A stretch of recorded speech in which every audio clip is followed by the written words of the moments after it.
Hello friends, चलिए आज class 12 का बायोलॉजी चैप्टर नंबर 1 का 20 क्वेश्चन पढ़ लिए थे। उसके आगे का क्वेश्चन अभी करते हैं। तो चलिए क्वेश्चन नंबर 20 के बाद 21 नंबर क्वेश्चन क्या कह रहा है। 21 नंबर क्वेश्चन की तरफ थोड़ा देखते हैं कि क्या कह रहा है। 21 नंबर क्वेश्चन जो कह रहा है, देखिए, जब युग्मक संलयन जीव के शरीर के बाहर होता है तब उस विधि को कहते हैं। जब युग्मक संलयन जीव के शरीर के बाहर होता है तब उसे क्या कहते हैं, माने उस विधि को क्या कहते हैं। तो चलिए ऑप्शन सुन लेते हैं। ऑप्शन क्या कह रहा है? ऑप्शन कह रहा है आंतरिक निषेचन, बाह्य निषेचन, भ्रूणोद्भव और निषेक जनन। तो ऑप्शन के हिसाब से आप लोगों को दिखाई दे रहा होगा कि कह रहा है जीव के शरीर के बाहर, जीव के शरीर के बाहर क्या कर रहा है? युग्मक संलयन। तो अर्थात इसका मतलब हो जाएगा ऑप्शन नंबर बी आंसर हो जाएगा। इसका आंसर हो जाएगा बाह्य निषेचन होता है।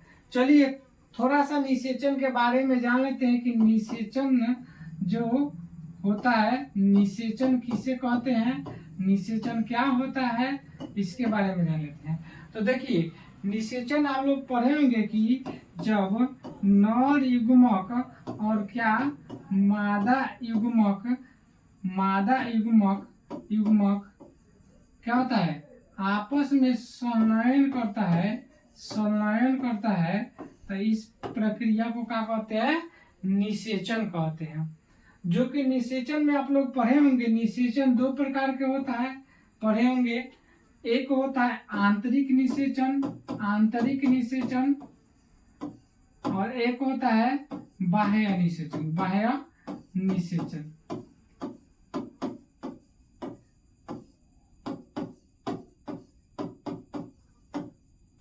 आप लोगों को दिखाई दे रहा होगा, एक आंतरिक निषेचन होता है और एक बाह्य निषेचन होता है। जो कि आंतरिक निषेचन में युग्मक का संलयन शरीर के भीतर होता है, अर्थात बोल सकते हैं शरीर के अंदर होता है। जब कहेंगे बाह्य निषेचन में वही बात कि जब युग्मक का संलयन शरीर के बाहर होता है तो उसे बाह्य निषेचन कहते हैं। आप लोगों को मालूम होना चाहिए कि बाह्य निषेचन जो है इसमें क्या होता है? मछली अर्थात कहा जाओ अधिकांशतः किसमें होता है? जलीय जीवों में बाह्य निषेचन होता है। अधिकांशतः जलीय जीवों में बाह्य निषेचन होता है। आंतरिक निषेचन में आप लोग पढ़े होंगे, जैसे में हो जाएगा मनुष्य और भी हो सकता है।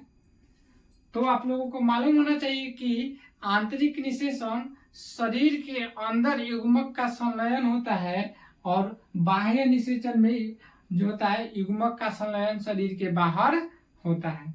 चलिए अगला क्वेश्चन की तरफ चलते हैं। आप लोग क्वेश्चन अगर इस वीडियो को समझ रहे होंगे तो ज्यादा से ज्यादा इस वीडियो को शेयर कीजिएगा। देखिए क्वेश्चन कर रहा है जेम्यूल्स का निर्माण होता है, जेम्यूल्स का निर्माण कर रहा है होता है, जो कि आप लोगों को दिखाई दे रहा होगा। एक मिनट थोड़ा सा और बड़ा करते हैं। क्वेश्चन दिखाई दे रहा होगा जेम्यूल्स का निर्माण होता है। ऑप्शन सुनिए, ईस्ट में, पेनिसिलियम में, स्पंज में, हाइड्रा में। तो इसका सही आंसर हो जाएगा जेम्यूल्स का निर्माण ऑप्शन नंबर बी होता है। अर्थात कहा जाओ पेनिसिलियम में जेम्यूल्स का निर्माण होता है। आप लोगों को मालूम होना चाहिए कि जेम्यूल्स क्या होता है। जेम्यूल्स का निर्माण जो होता है किसमें होता है? पेनिसिलियम में होता है। चलिए अगले क्वेश्चन की तरफ चलते हैं। अगला क्वेश्चन क्या करें मेरा? हाँ, ये रहा क्वेश्चन इंपॉर्टेंट। बढ़िया दिखाई दे रहा होगा आप लोगों को।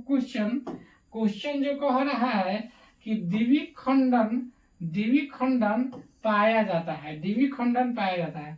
आप लोगों को ऑप्शन दिखाई दे रहा होगा। ए में कह रहा है पैरामीशियम में, बी में कह रहा है जलकुंभी में और सी में कह रहा है अमीबा में।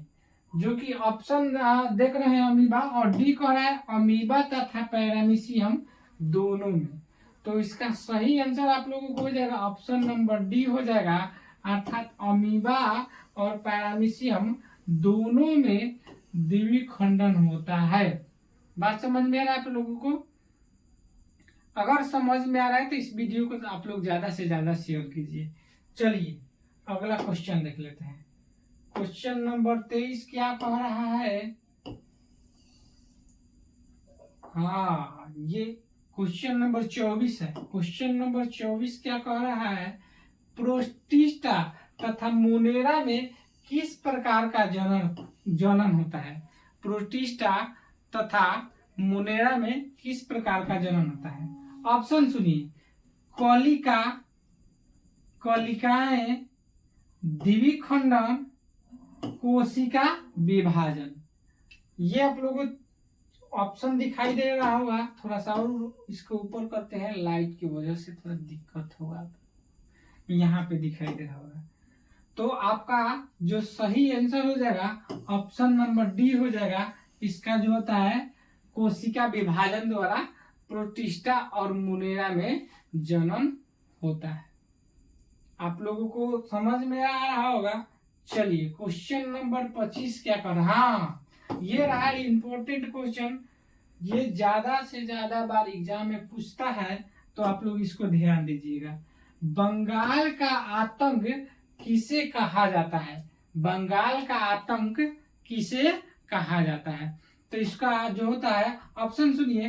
पैरामीशियम कह रहा है, जलकुंभी यानी कह रहा है वाटर हायसिंथ, और कह रहा है ब्रायोफिल्म, ऑप्शन कह रहा है स्पंज। तो इसका राइट आंसर जो हो जाएगा ऑप्शन नंबर बी हो जाएगा, जलकुंभी हो जाएगा। क्या हो जाएगा? जलकुंभी हो जाएगा। अगला क्वेश्चन 26 नंबर क्या कह रहा है? चलिए 26 नंबर क्वेश्चन को देख लेते हैं। 111। हाँ, 26 नंबर क्वेश्चन क्या कह रहा है? 26 नंबर क्वेश्चन का देख लेते हैं। कायिक प्रवर्धन में पादपों का उत्पत्ति स्थल निम्न में से कौन है?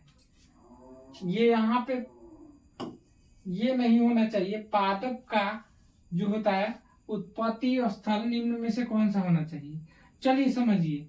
कायिक प्रवर्धन कह रहा है। कायिक प्रवर्धन तो समझते हैं। ऑप्शन ए है पर्व, बी है पर्व संधि, और सी है शीर्ष, और डी है कक्ष। इसका जो सही आंसर हो जाएगा ऑप्शन नंबर बी हो जाएगा, अर्थात इसका आंसर हो जाएगा पर्व संधि हो जाएगा। क्या हो जाएगा? अब जान लेते हैं कि पर्व संधि क्या होता है आगे इस वीडियो में। यहाँ पे क्या चीज हो गया भाई?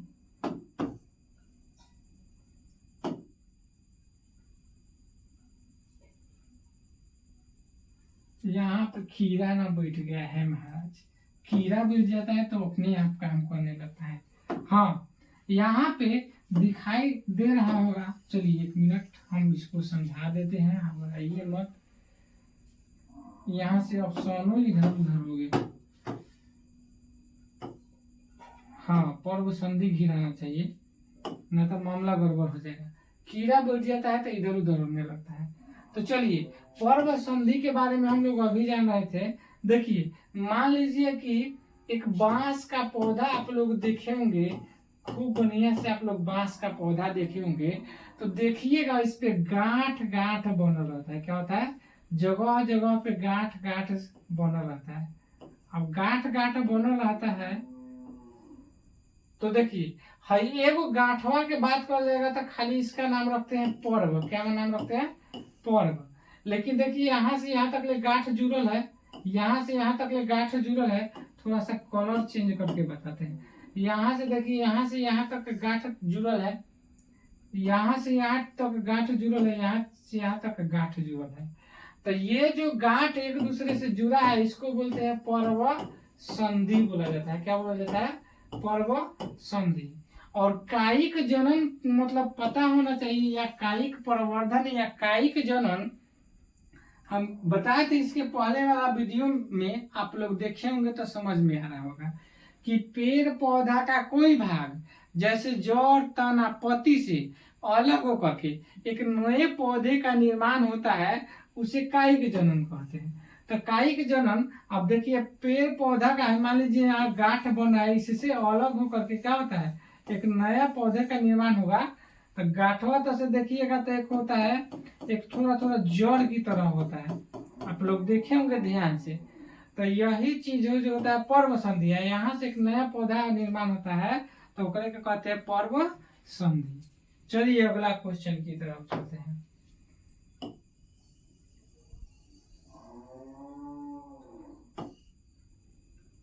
इस तरह का भी क्वेश्चन आप लोग पिछले वीडियो में देखे होंगे। निम्न में से एक लिंगी प्राणी कौन है? अब देखिए ऑप्शन के हिसाब से इसका देखते हैं सर। कह रहा है तिलचट्टा ए, इसका कलर थोड़ा एक ही जैसा हो गया। हाँ, तिलचट्टा ए, बी में कहता है जुग, सी में कह रहा है केचुआ और डी में कह रहा है टेपवर्म। आप लोगों को पता होना चाहिए, हम लोग इसके पहले वाले वीडियो में पढ़े थे तो द्विलिंगी और एकलिंगी के बारे में बढ़िया से जान गए थे। तो इसका राइट आंसर जो हो जाएगा आपको ऑप्शन नंबर ए हो जाएगा, तिलचट्टा हो जाएगा। बाकी इसके बाद वाला एकलिंगी का बात कर रहा है तो तिलचट्टा हो जाएगा। बाकी इसके बाद वाला है तीनों ऑप्शन दिखाई दे रहा है, ये क्या हो जाता है, द्विलिंगी हो जाता है। क्या हो जाता है, एकलिंगी द्विलिंगी के बारे में हम बताए थे, और नहीं पता है तो हम बता दे रहे हैं कि वैसा जनन, वैसा जीव जिसमें जनन अंग अर्थात नर तथा मादा जनन अंग एक ही व्यष्टि में पाए जाते हैं, एक व्यष्टि में पाया जाता है तो उसे द्विलिंगी कहते हैं।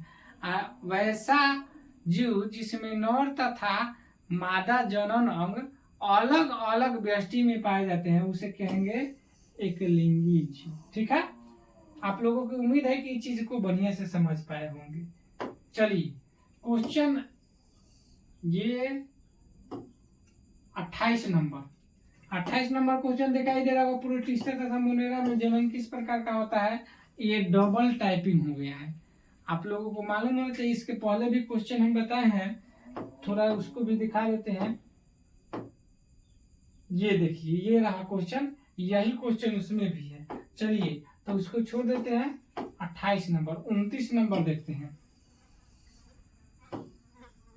29 नंबर क्वेश्चन कह रहा है अमीबा में जनन विधि निम्न में से कौन है?